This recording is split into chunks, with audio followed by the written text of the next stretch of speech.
Gagnez de la volonté pendant votre sommeil. Si vous survivez avec moins de 6 heures de sommeil par nuit, il y a de fortes chances que vous ne vous souveniez même pas de ce que c'est que d'avoir toute votre volonté. Être légèrement mais chroniquement privé de sommeil vous rend plus sujet au stress, aux envies irrépressibles et à la tentation.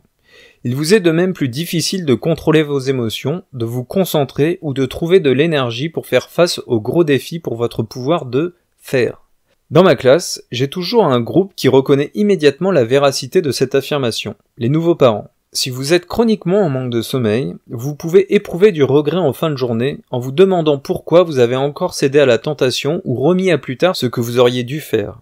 De là à éprouver de la honte et de la culpabilité, il n'y a qu'un pas. Il nous traverse rarement l'esprit que nous ne devons pas devenir des personnes meilleures, mais simplement des personnes mieux reposées. Pourquoi un sommeil de mauvaise qualité sape-t-il la volonté ? Pour commencer, le manque de sommeil altère la façon dont le corps et le cerveau utilisent le glucose, leur principale forme d'énergie.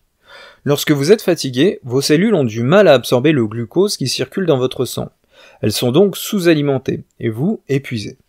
Votre corps et votre cerveau cherchant désespérément de l'énergie, vous allez vous tourner vers les sucreries ou la caféine. Mais même si vous faites le plein de sucre ou de café, votre corps et votre cerveau n'auront pas l'énergie dont ils ont besoin parce qu'ils ne pourront pas l'utiliser efficacement. Pas de chance pour le self-control, qui représente l'une des tâches les plus gourmandes en énergie pour votre cerveau, dont le stock d'énergie est limité. C'est votre cortex préfrontal, grand consommateur d'énergie, qui est la zone cérébrale la plus touchée par cette crise d'énergie personnelle. Les chercheurs dans le domaine du sommeil qualifient gentiment cet état de « léger dysfonctionnement préfrontal ». Dupez votre sommeil et vous vous réveillez avec une lésion cérébrale temporaire à la Phineas Gage. Des études montrent que les effets du manque de sommeil sur le cerveau équivalent à une légère intoxication, un état dont beaucoup d'entre nous peuvent confirmer qu'il n'aide guère à la maîtrise de soi. Lorsque votre cortex préfrontal est altéré, il perd le contrôle d'autres régions cérébrales. En temps normal, il peut faire taire le système d'alerte du cerveau pour vous aider à gérer votre stress et vos envies irrésistibles. Mais une seule nuit blanche crée une déconnexion entre ces deux régions cérébrales. Sans surveillance, le système d'alerte réagit de manière disproportionnée au stress ordinaire du quotidien. Le corps reste pris dans un état physiologique de lutte ou de fuite avec le taux élevé des hormones du stress et la baisse de la variabilité de la fréquence cardiaque qui vont de pair. Résultat, plus de stress et moins de self-control. La bonne nouvelle, c'est que tout cela est réversible. Lorsque la personne privée de sommeil réussit à rattraper quelques heures de vrai repos au cours d'une bonne nuit de sommeil, les images fournies par scanner de son cerveau ne montrent plus de signes d'altération du cortex préfrontal. En fait, elles ressemblent même parfaitement au cliché que livrerait le scanner du cerveau d'une personne bien reposée. Les chercheurs dans le domaine de l'addiction ont même commencé à expérimenter des interventions dans le sommeil pour traiter l'abus de substances. Dans une étude, 5 minutes par jour d'une méditation concentrée sur la respiration permettait à des patients en cure de désintoxication de s'endormir.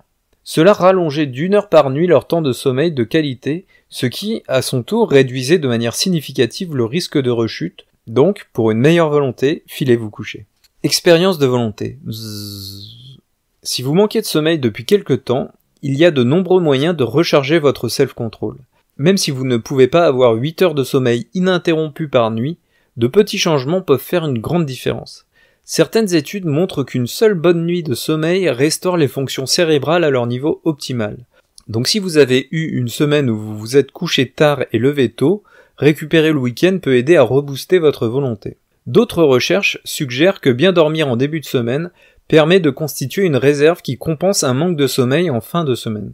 Et d'autres études suggèrent que ce qui pèse le plus, c'est le nombre d'heures consécutives où vous êtes éveillé. En cas de crise, faire une petite sieste peut restaurer votre concentration et votre self-control même si vous n'avez pas eu beaucoup de sommeil la nuit précédente. Essayez l'une de ces stratégies, récupérer, accumuler à l'avance ou faire une sieste pour contrecarrer ou prévenir les effets du manque de sommeil. Quand dormir est le défi de volonté. Un de mes étudiants, Lisa, cherchait à se défaire de l'habitude de se coucher tard. À 29 ans, elle était célibataire et vivait seule, ce qui voulait dire qu'il n'y avait personne pour lui fixer un rythme de sommeil. Elle se réveillait tous les matins épuisée et se traînait au bureau où elle était employée administrative. Elle tenait grâce au soda light renforcé en caféine qu'elle buvait tout au long de la journée, et à sa grande honte, elle s'assoupissait parfois en réunion. Vers 17h, elle était à la fois excitée et fatiguée. Combinaison qui la laissait grincheuse, distraite et n'aspirant qu'à passer au drive-in d'un fast-food. Lors de la première semaine de cours, elle annonça que réussir à se coucher plus tôt était le défi qu'elle se lançait pour le cours. La semaine suivante, rien n'avait changé. Elle expliqua qu'au dîner, elle se disait « Je vais vraiment me coucher tôt ce soir ». Mais à 23h, elle avait complètement oublié sa résolution. J'ai demandé à Lisa d'expliquer le processus qui la menait à ne pas aller au lit de bonne heure. Elle m'a parlé de 1001 choses qui semblaient plus dramatiquement urgentes les unes que les autres au fur et à mesure que la nuit avançait. Se mettre sur Facebook, nettoyer le réfrigérateur, trier la pile de courriers indésirables, rien de tout cela n'était vraiment urgent, mais tard le soir, s'en occuper paraissait curieusement indispensable. Rien à faire, il fallait toujours que Lisa fasse un dernier truc avant de se coucher. Plus il se faisait tard, plus Lisa était fatiguée et moins elle était capable de résister à la gratification immédiate que promettait chaque tâche. Nous avons redéfini le fait de dormir plus comme un défi à son pouvoir de ne pas faire, et là, les choses ont changé. Se forcer à aller au lit n'était pas le vrai problème, c'était se détacher des choses qui la maintenaient debout qui en était un. Lisa établit la règle d'éteindre son ordinateur et la télévision à 23h et de ne pas commencer de nouveaux projets à ce moment-là. Cette règle était exactement ce dont elle avait besoin pour prendre conscience de la fatigue qui la terrassait et se donner l'autorisation d'aller se coucher à minuit. Avec 7 heures de sommeil par nuit, Lisa trouva que les tentations du soir commençaient à perdre de leur attrait.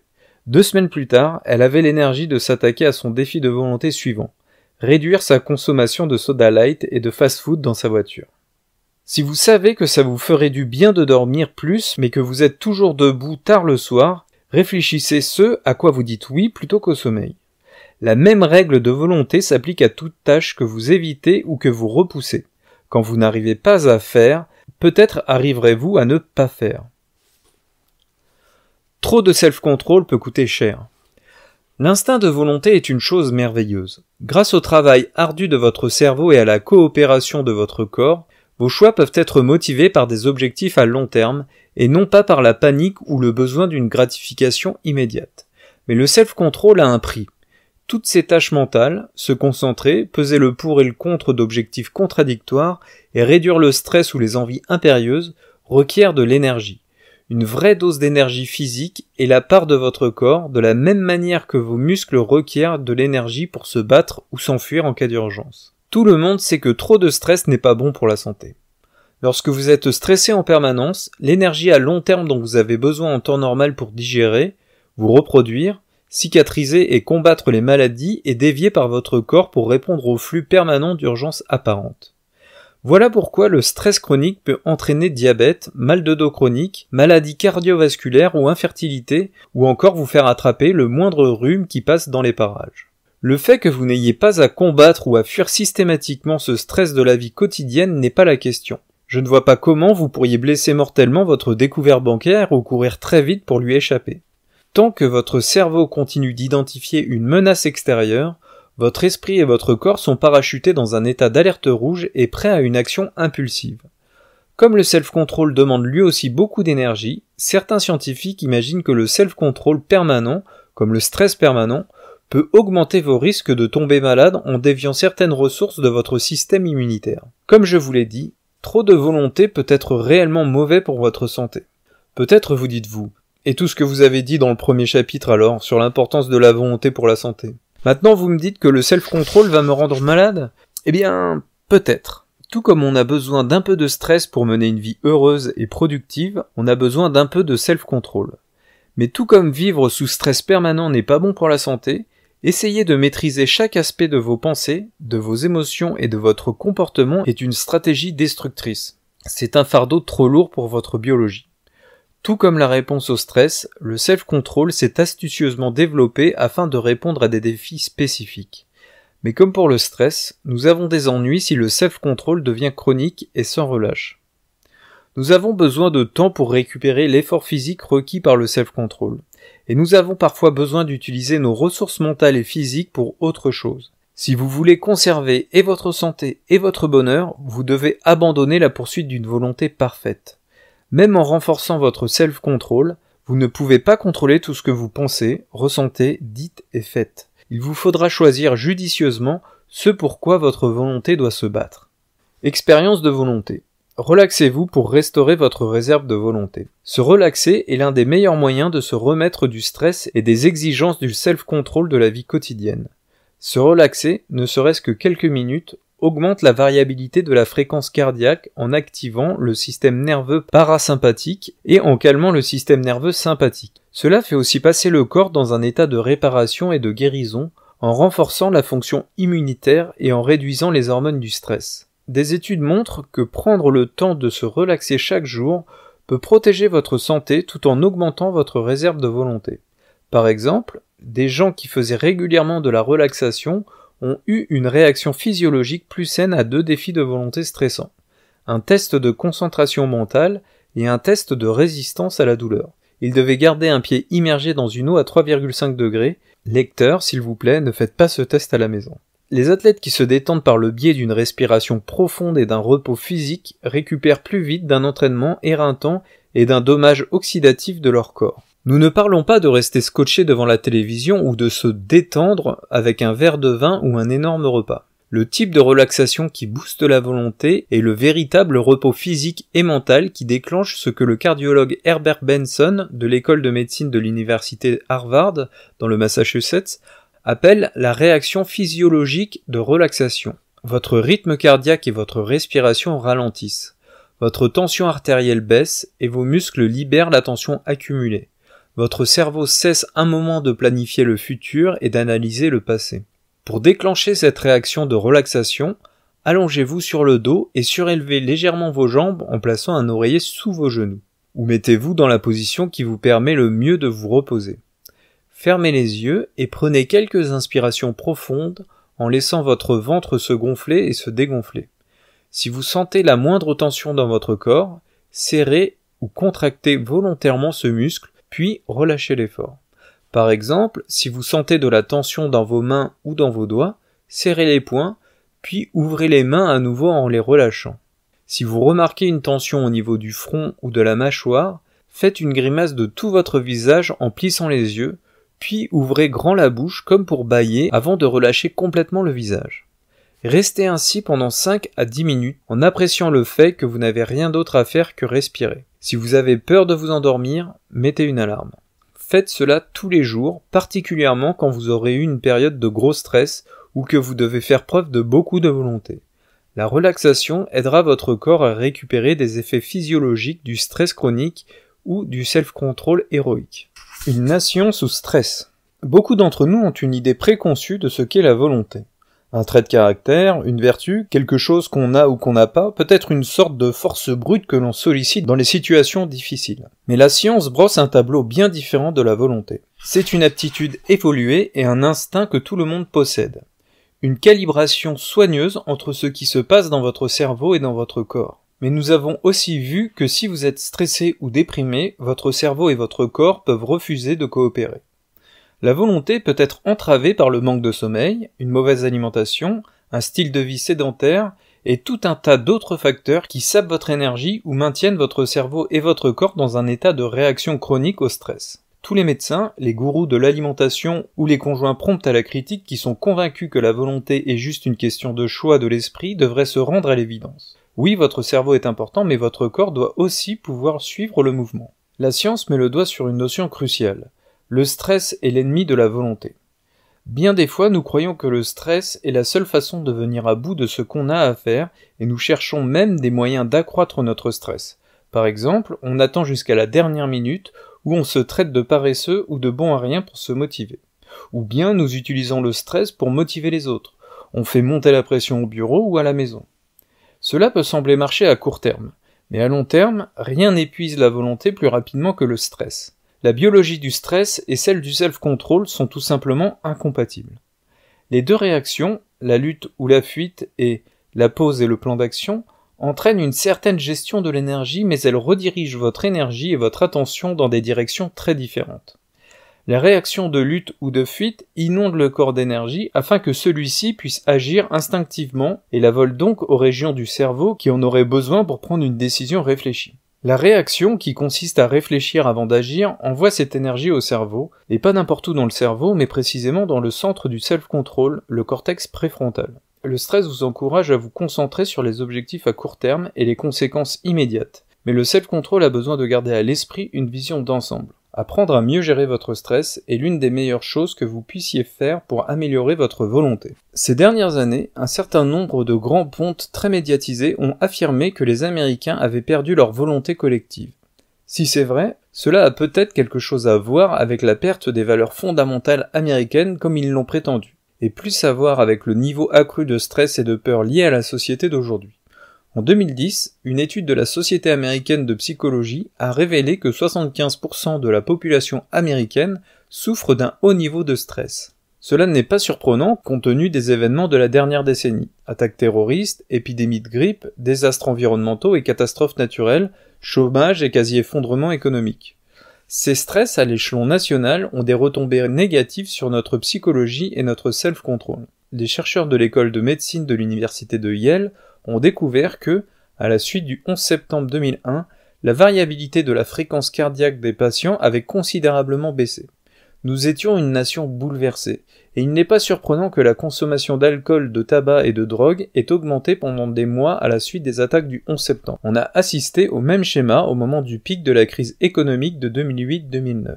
Les Américains ont reconnu avoir plus souvent recours à une alimentation peu saine afin de faire face au stress. Et les fumeurs ont reconnu fumer plus et abandonné l'idée d'arrêter. Nous sommes aussi une nation de plus en plus en manque de sommeil. D'après une étude de la National Sleep Foundation, les adultes américains dorment en moyenne 2 heures de moins qu'en 1960. Il est possible que les habitudes de sommeil de notre pays soient à l'origine d'une épidémie de déficience de la concentration et du self-control. Certains experts estiment que cette baisse du temps moyen de sommeil est également l'une des raisons pour lesquelles le taux d'obésité a augmenté pendant la même période. Le taux d'obésité est bien plus élevé chez les sujets qui dorment moins de 6 heures par nuit, en partie parce que le manque de sommeil interfère avec la façon dont le corps et l'esprit utilisent l'énergie. Des chercheurs ont en outre découvert que trop peu de sommeil crée des problèmes d'attention et de contrôle des impulsions qui ne sont pas sans rappeler le trouble du déficit de l'attention avec hyperactivité. Entre parenthèses, TDAH. Il est possible que les habitudes de sommeil des enfants, qui reflètent typiquement celles de leurs parents malgré un plus grand besoin de sommeil, contribuent à l'augmentation dramatique du diagnostic de ce trouble. Si nous voulons véritablement relever le plus grand défi auquel nous sommes confrontés, nous devons sérieusement apprendre à gérer notre stress et à prendre davantage soin de nous. Les gens fatigués et stressés partent avec un désavantage énorme, et nous sommes une nation fatiguée et stressée. Nos mauvaises habitudes, de l'excès de nourriture au manque de sommeil, ne font que refléter un manque de self-control. En épuisant notre énergie et en créant plus de stress, elles nous privent de notre self-control. Sous le microscope. Stress et self-control. Cette semaine, testez comment le stress, qu'il soit physique ou psychologique, est l'ennemi du self-control. Comment le fait de vous faire du souci ou d'avoir trop de travail affecte-t-il vos choix ? Avoir faim ou être fatigué épuise-t-il votre volonté ? Et qu'en est-il de la douleur physique et de la maladie ? Ou des émotions comme la colère, la solitude ou la tristesse ? Repérez quand le stress frappe au cours de la journée ou de la semaine. Puis observez ce qui arrive à votre self-control. Avez-vous des envies irrésistibles ? Vous mettez-vous en colère ? Repoussez-vous des choses que vous savez que vous devriez faire ? Un dernier mot. Quand nous sommes dépassés par nos défis de volonté, il est tentant de faire porter le chapeau à celui que nous sommes. Un faible, un paresseux, un dégonflé sans volonté. Mais en général, notre cerveau et notre corps ne sont tout simplement pas dans le bon état pour que nous puissions exercer notre self-control. Lorsque nous sommes dans un état de stress chronique, c'est notre moi le plus impulsif qui fait face à nos défis de volonté. Pour réussir à relever nos défis de volonté, nous devons trouver cet état du corps et de l'esprit qui canalise notre énergie vers le self-control et non pas vers l'autoprotection. Cela signifie nous procurer ce dont nous avons besoin pour récupérer notre stress et nous assurer que nous avons l'énergie d'être le meilleur de nous-mêmes. Résumé du chapitre. L'idée principale. La volonté est un instinct biologique comme le stress, elle a évolué pour nous aider à nous protéger de nous-mêmes. Sous le microscope. Quelle est la menace ? Pour votre défi de volonté, identifiez l'impulsion interne qu'il vous faut contenir. Stress et self-control. Repérez quand le stress frappe au cours de la journée ou de la semaine et observez ce qui arrive à votre self-control. Avez-vous des envies irrésistibles ? Vous mettez-vous en colère ? Repoussez-vous des choses que vous savez que vous devriez faire ? Expérience de volonté. Utilisez votre respiration pour vous maîtriser. Ralentissez votre respiration jusqu'à ne respirer que 4 à 6 fois par minute afin de passer dans l'état physiologique de self-control. Le plein de volonté en 5 minutes écologique. Activez-vous à l'extérieur, ne serait-ce qu'en faisant le tour du pâté de maison, pour réduire le stress, améliorer votre humeur et booster votre motivation. Contrecarrez les effets du manque de sommeil par une sieste ou une bonne nuit de sommeil. Relaxez-vous pour restaurer votre réserve de volonté. Allongez-vous, respirez profondément et laissez la réponse physiologique à la relaxation vous aider à récupérer des exigences du self-control et du stress quotidien.